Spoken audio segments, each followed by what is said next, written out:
So this is lesson 5.1, angles in triangles. So first let's review some properties of angles that we know. So the opposite angle theorem states when two lines intersect, their opposite angles are equal. So in this diagram right here, these right here are opposite angles, and we know that these are equal. Same with the A's. In previous grades, we have also looked at the Z, F, and C patterns. So when we have two parallel lines and a line that goes through them, these patterns are created.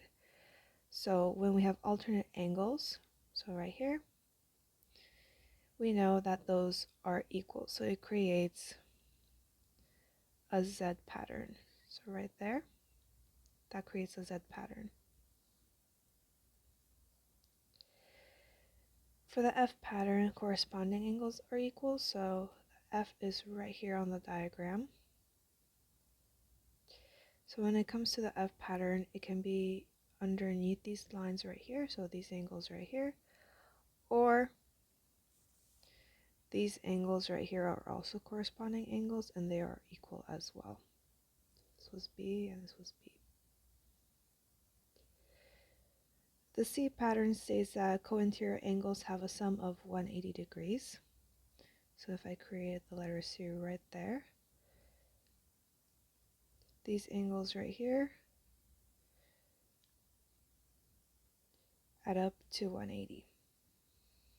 So we can label this as B.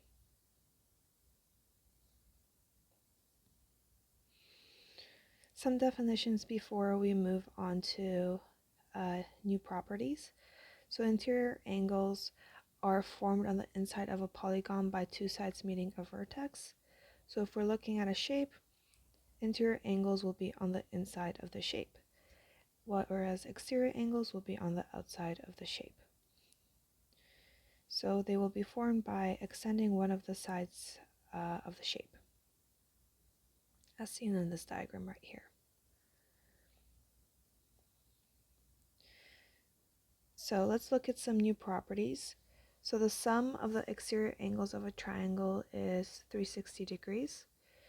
So in this diagram right here, all the sides were extended and all these angles, so this one, this one, this one, when added, it adds up to 360 degrees.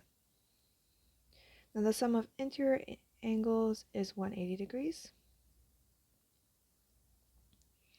And then finally we have this property as well. So the exterior angle at each vertex of a triangle is equal to the sum of the interior angles on the other two vertices.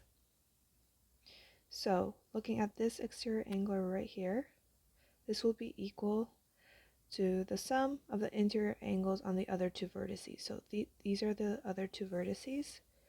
So these angles when added will be equal to this exterior angle right here. Alright, let's try some examples now. So we have this diagram right here, and it's asking us to find the measurement of the indicated angle in the following triangle. So we're looking for this x right here. So there's multiple ways of finding this, but we'll use this new theorem that we just looked at. So this one right here. So as you can see, it follows the same pattern. So we can simply add these 2 degrees